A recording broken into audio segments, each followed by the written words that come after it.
J'ai le plaisir d'exposer avec Michel Roty dans cette exposition Cousu humain. Cousu humain, l'humain au centre de mes préoccupations et de celles de Michel aussi. Je travaille à l'échelle, le plus souvent à l'échelle 1. Donc le spectateur, quand il arrive face aux sculptures, on est dans un échange de regards. Et on est dans un face-à-face et on va rencontrer, peut-être pas un alter ego, mais il y a quelque chose de jeu de miroir. Et le travail sur les expressions sur les visages m'intéresse beaucoup, sur les regards. Tout à l'heure, j'étais avec les enfants en train d'essayer de leur rendre perceptible cette expression sur les regards mauvais, sur les regards étonnés, sur essayer de leur montrer qu'effectivement c'était le premier lien entre les gens.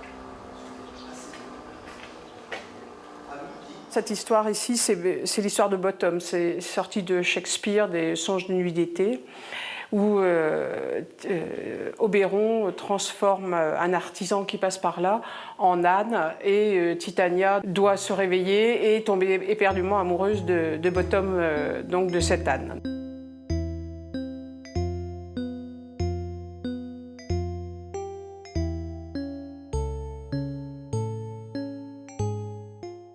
Le travail sur le corps est un travail plus sur le sensible, sur les regards, sur des positions simples qu'on peut rencontrer tous les jours.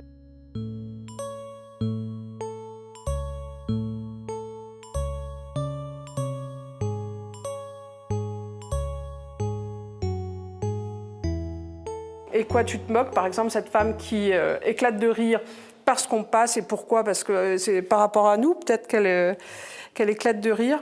Mais c'est ça, c'est que tout d'un coup, on sent une émotion et essaie de rendre palpable cette émotion.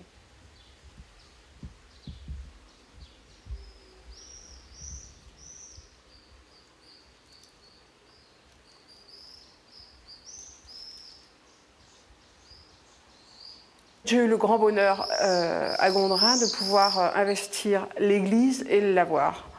Et l'église donc qui est dédiée à Saint-Martin, j'ai travaillé sur le manteau. Le tissu du manteau m'a tout de suite inspirée. Saint-Martin coupe son manteau pour le donner aux pauvres. Moi, j'ai fait l'inverse, j'ai reconstitué le manteau à partir de tous les morceaux qu'il avait donnés. Et sur chaque morceau, il y a un portrait du pauvre. Et donc j'ai reconstitué cette grande cape que j'ai placée dans le cœur de l'église. Et la lumière vient de l'intérieur du manteau, qui nous donne un effet un peu de vitrail. Et elle est projetée vers le haut, vers le ciel. Il y a une envolée un peu de cette grande cape qui est en suspension dans le cœur. Les portraits sont des monotypes rebrodés, en fait.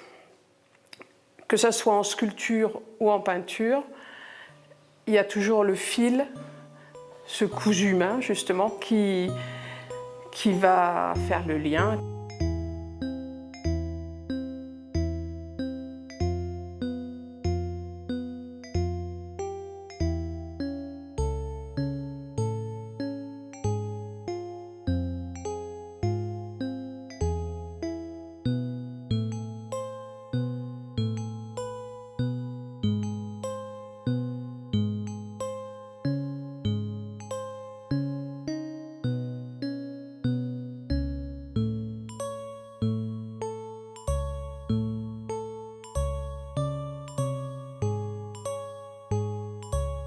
Au-delà du thème de Saint-Martin, du don de son manteau à l'autre, c'est tout ce qui parle de charité aujourd'hui, de don vers l'autre. La question de charité, qu'est-ce que ça nous dit aujourd'hui? Comment on accueille l'autre?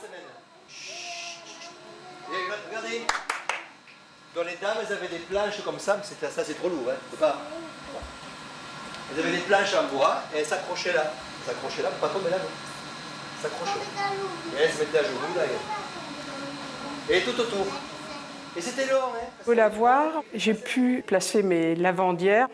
J'ai placé leur linge sur des fils, chaussettes, culottes, soutien-gorge, et elles essaient de rentrer dans leur linge, en fait, qui est suspendu.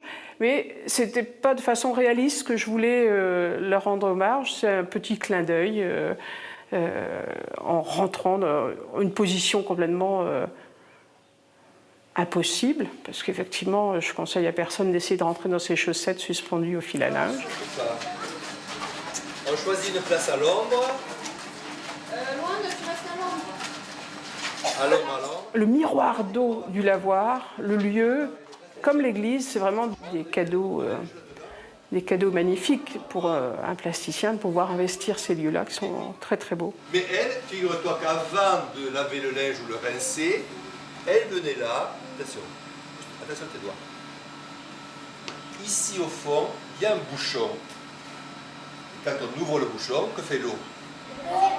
Elle s'en va. J'utilisais quand même pas mal de fils, de boutons, de plein de choses, de dentelle, de la couture, du lien. Le fil, ça peut être aussi le lien, mais c'est des fois aussi la suture, c'est tout ça. Et donc forcément, j'ai un petit peu accentué le trait par rapport au thème de l'expo, mais l'humain, après, il est présent dans nos deux boulots et c'est notre propre démarche chacun et ça fonctionne très bien indépendamment. Donc pour l'expo, on a essayé de travailler un petit peu sur le même thème, quoi. D'où l'œuvre commune.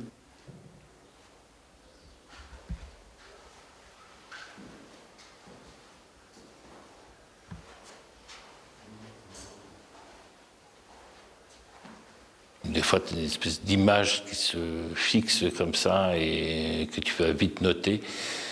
Et c'est juste l'idée plastique qu'on a. Et c'est tout. Et sur lequel, le lendemain, tu vas revenir regreffer des choses et la nourrir. Et après, la passer sur un papier réellement et commencer à peindre. Et plus ça va aller, plus ça va se nourrir.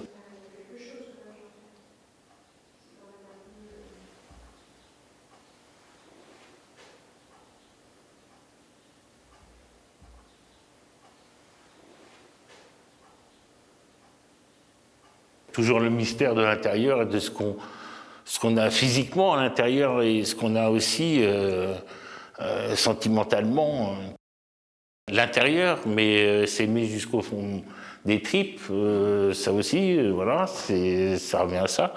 La peau, en superficie, mais c'est pour parler de l'humain, oui. Et tous ces mystères, de voir qu'est-ce qu'il y a derrière, la partie cachée, mais qui nous fait vivre. Et dans tous les sens du terme, aussi bien physique que sentimental. C'est pas forcément l'organe en lui-même qui est représenté, enfin, ou qui est important en tous les cas.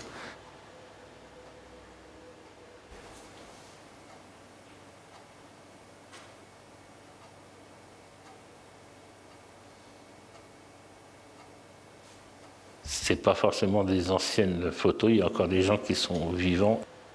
Toutes les photos sont de toute façon retravaillées. Elles sont utilisées comme effectivement un document d'un moment précis qui a existé.